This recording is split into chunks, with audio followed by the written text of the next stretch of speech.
So let's raise the big questions here on Trump 2.0, a day after that famous victory in America, an astonishing political comeback. What does a Trump triumph really now mean for America and the world? Is this a big boost to right-wing populism, and has left-wing liberal politics been pushed to the back foot? Will Trump 2.0 first shake up America? And as I said, how will it change the world order?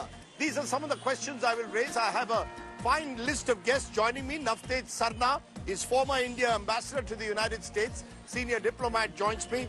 Ishan Tharoor is global affairs columnist at the Washington Post. He joins me from Washington, D.C.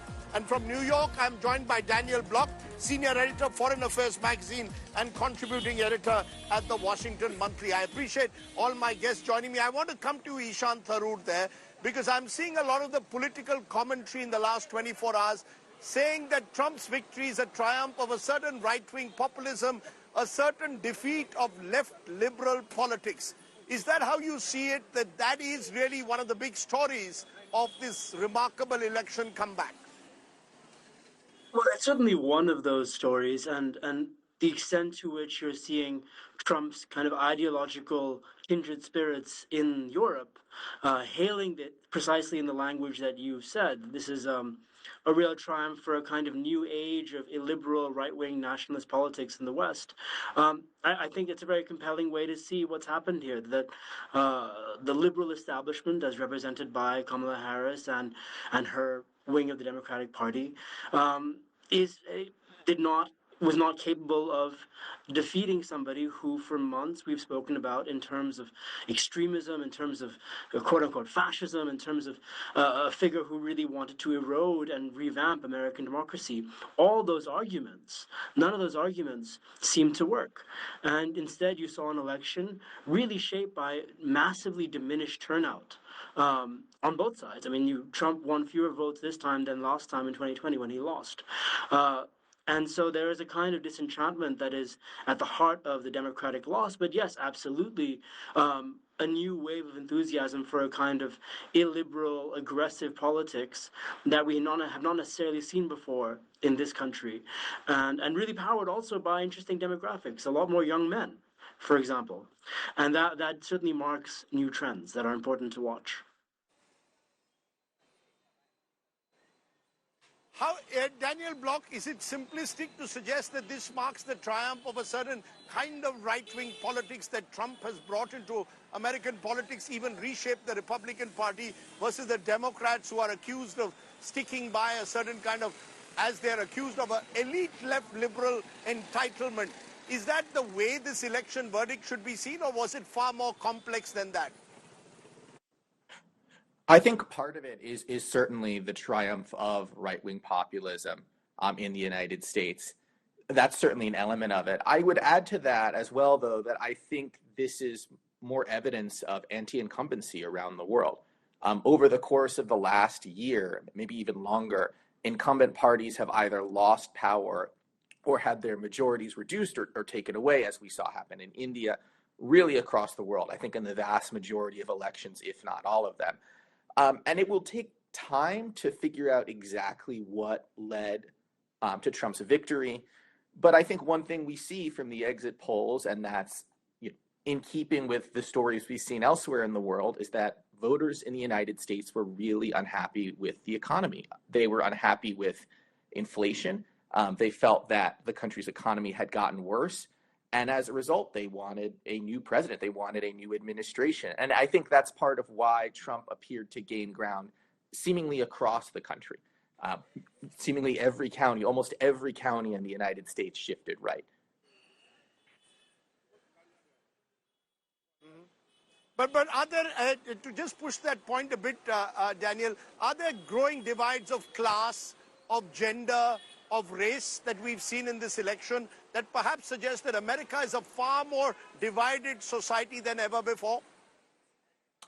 There are certainly, from what we can tell in the exit polls so far, and again, it will take more time to get better research on the exact demographic breakdowns of the outcome.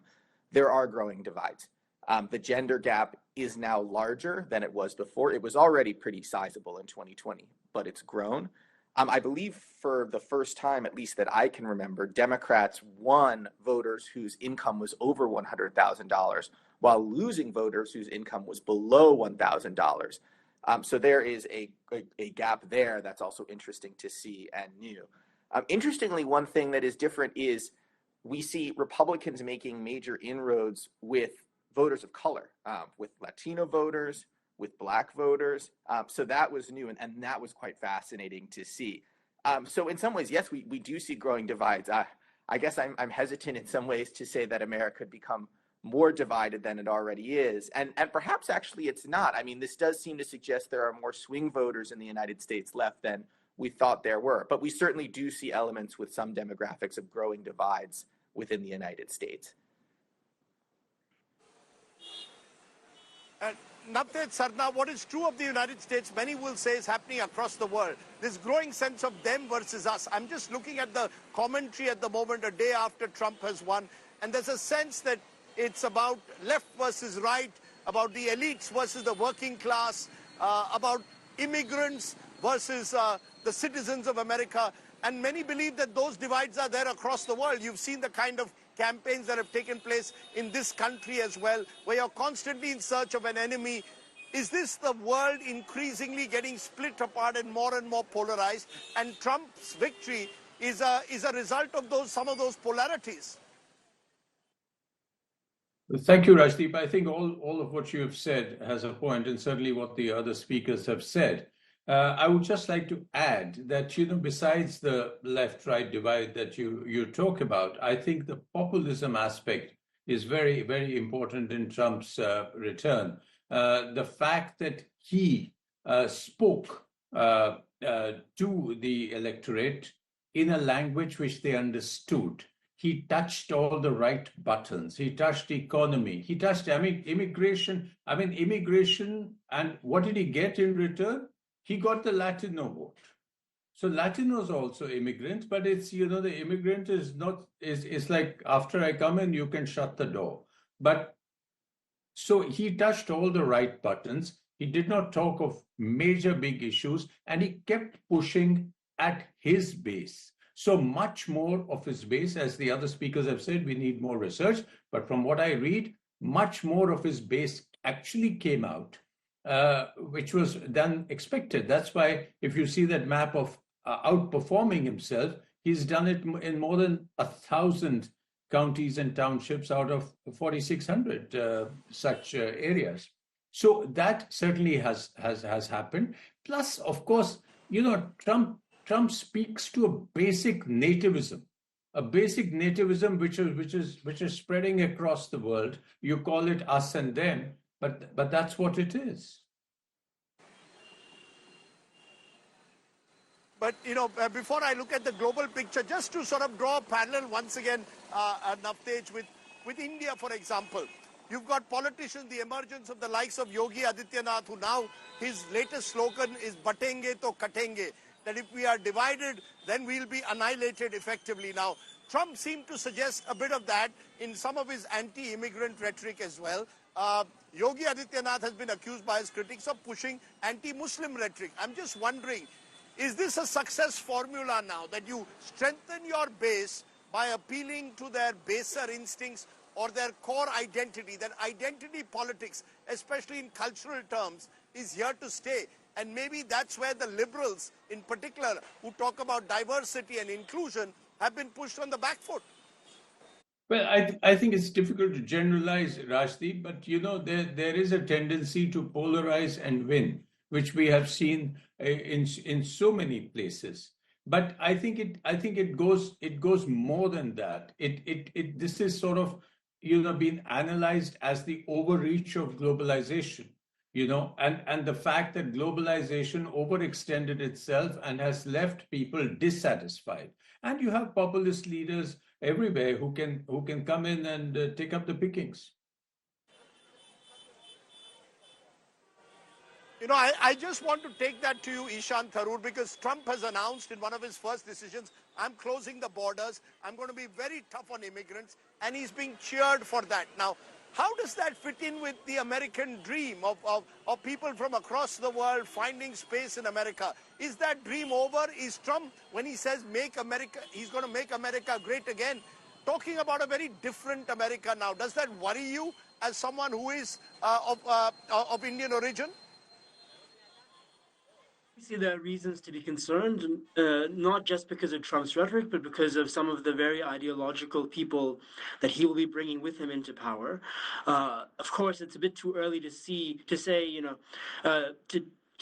to define exactly what he will be doing with the border. The conversation on immigration in the United States is full of a lot of hysteria, a lot of misinformation, and a lot of, frankly, ignorance about how immigration policy works on many levels. But that, of course, I think what's important to note, just to wrap up the earlier part of the conversation, is that Trump, the right wing in this country, has won the culture war. It's won the information war. The American economy, in many objective terms, is doing quite well right now, certainly in comparison to any other developed country in the West. But that didn't matter. The American economy, the Americans on a whole, and the Democrats in particular, were not really pushing any particularly radical left-wing agenda. But that didn't really matter, because in social media, on kind of the new platforms where a lot of Americans, especially younger Americans, get their news, whether it's through YouTube streamers or podcasts or what have you, there was a steady drumbeat of anger and hysteria about a lot of issues. And I think Daniel's point about this being an anti-incumbency election is deeply important. This is true across the West. The tail end of the pandemic is here still. Inflation was a problem in many places, and a kind of creeping dissatisfaction with the idealism of the kind of liberal status quo post-Cold War. And we've been talking about this for years now, since Trump's first election, that we're in a kind of different political moment in the West, and all of that is absolutely coming to a head now. And the immigration argument in Europe and in the U.S. Really does conjure up a vision of the future that is very distanced from even Ronald Reagan's America or the America of the previous century. You know, Daniel Block, were some of those cultural wars that Trump seems to have won, partly because he was facing up to a candidate in Kamala Harris, a woman of mixed racial origin, someone of a different ethnicity. Did that make it easier for Trump to, in a way, tap in on some of those fears and anxieties of, dare I say, white America? I want to caveat again by saying it will take time to know the exact answer to this question, to do more research. But my initial impulse is to say, yes, it's hard to imagine that running against a mixed race woman did not help him in some way as he advanced his nativist message. To the extent he's arguing that he wants to make the United States great again, to the extent that means he wants to make the United States more white, less welcoming to other immigrants, running against someone who's the daughter of immigrants, who's Black, who's of Indian origin, who is a woman, that certainly gives him a helpful kind of punching bag. And we saw him lean into this rhetoric during the campaign. I mean, he implied at least once, I think on multiple occasions, that Harris might be a prostitute. He made repeated dog whistle comments about her race. He repeatedly denigrated her gender. So I think it really did tie in, and that's obviously very unfortunate and very frightening. And one of the things that I find so kind of fascinating and also just utterly confusing about it is that he did that and he still won more minority votes than he did in 2020 and it seems in 2016.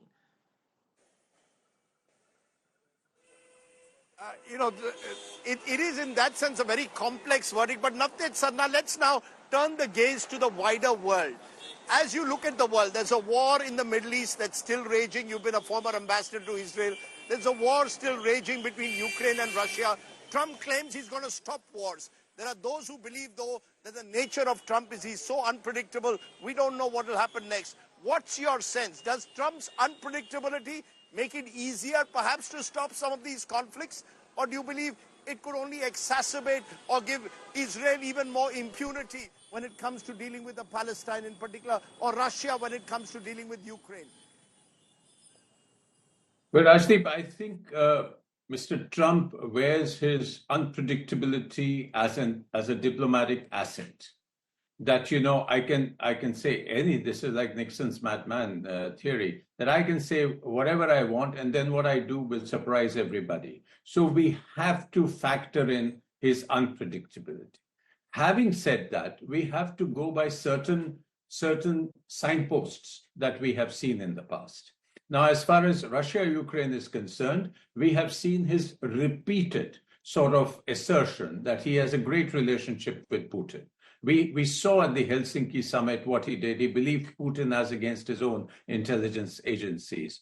So I think the Ukraine situation is going to be perhaps more unpredictable than the Middle East. And Ukraine as well as the Europeans have good reason to worry what Mr. Trump would do. Certainly, he would want to save his money. He would want to save his weaponry. He would want to put other Europeans out in front. Now, what solution he comes up with, whether it is, it is a giving up of territory, or is it a buffer zone, etc., all that is in the future. As far as the Middle East is concerned, I think the signposts are far clearer. We know what he did in the Middle East and in Israel and in the Arab countries in his first term. He was the most pro-Israeli president in American history, not counting Joe Biden, and even counting Joe Biden. He made some very dramatic decisions. He shifted the embassy to Jerusalem. He recognized Jerusalem as Israel's capital. He recognized Israeli sovereignty over the disputed Golan Heights. He said that the settlements in the West Bank are not illegal, and so on and so forth. And remember, President Biden did not push any of that back. So I think there is a significant signpost. During the campaign, he has made repeated assertions that, if I was there, October 7 wouldn't have happened. If I was there, nothing would have happened. Also, he has mega donors from, American Jewish, backing that he has. He still has the wife of Edelson, who bankrolled him in the first term, and so on and so on, and many others. So I think he is likely to try and finish the job, as he's been telling Bibi, no matter how many civilians get killed in the process. And then he would like, ideally, to return to the Middle East peace plan that Jared Kushner had brought up. Now, whether the situation on the ground has changed so dramatically that plan is probably, dead on arrival, if it ever comes back again. But so we don't know what he's going to do. But I think the Israelis, particularly Bibi and his right-wing, ultra-right-wing partners, are celebrating. Most mainstream Jewish organizations have toasted Trump as this is such a he's a proven ally, as he's been called by everybody. So I don't have any hope that we'll go back to the basic issue of a proper two-state solution. I think that has become pie in the sky. So we just have to wait how quickly this war stops. It's easier said than done, honestly. My worry really is, what you're saying is, what does he do with Iran?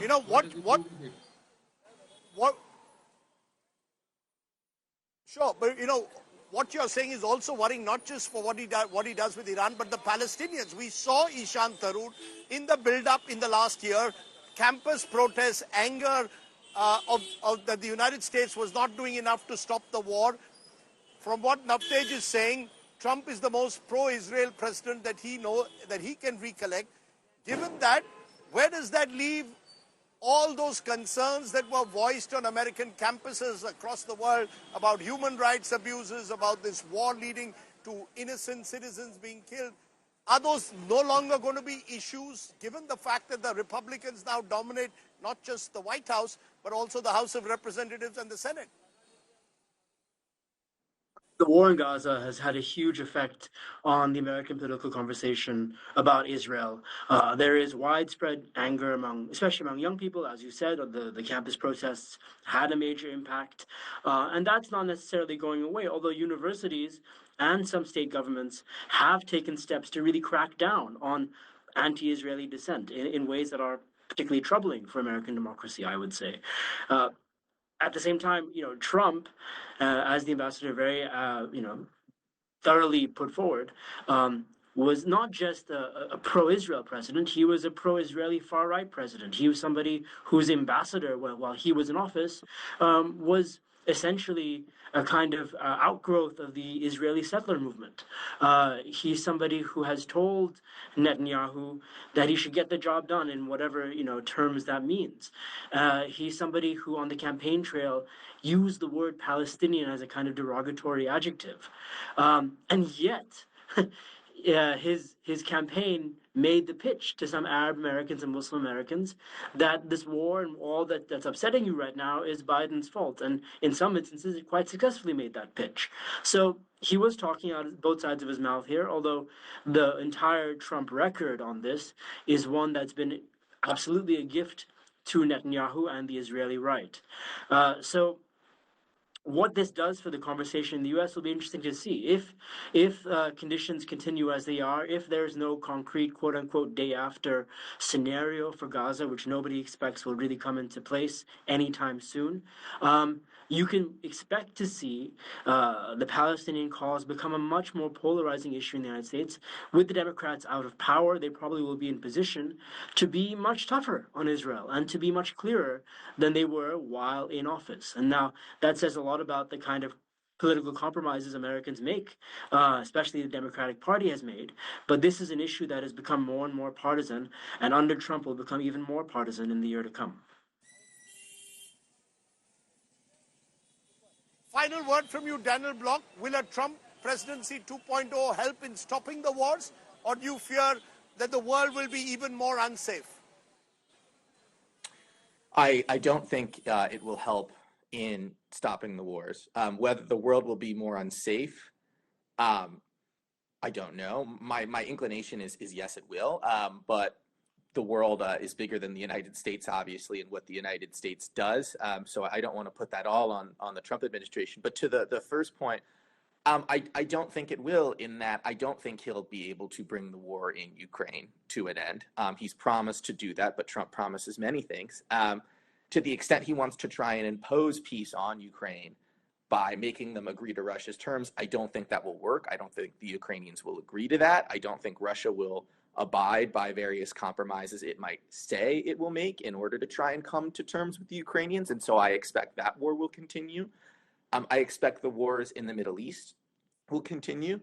The rhetoric about getting the job done, I think that Israel is going to continue fighting on. I think it's going to continue attacking Lebanon. It's going to continue attacking Gaza.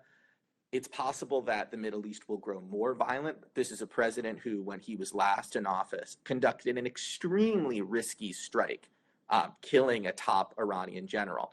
I see no reason why tensions there wouldn't escalate more. The United States might get more involved in fighting against Iran and its network of allies throughout the region. So I don't see the world getting much more peaceful, no.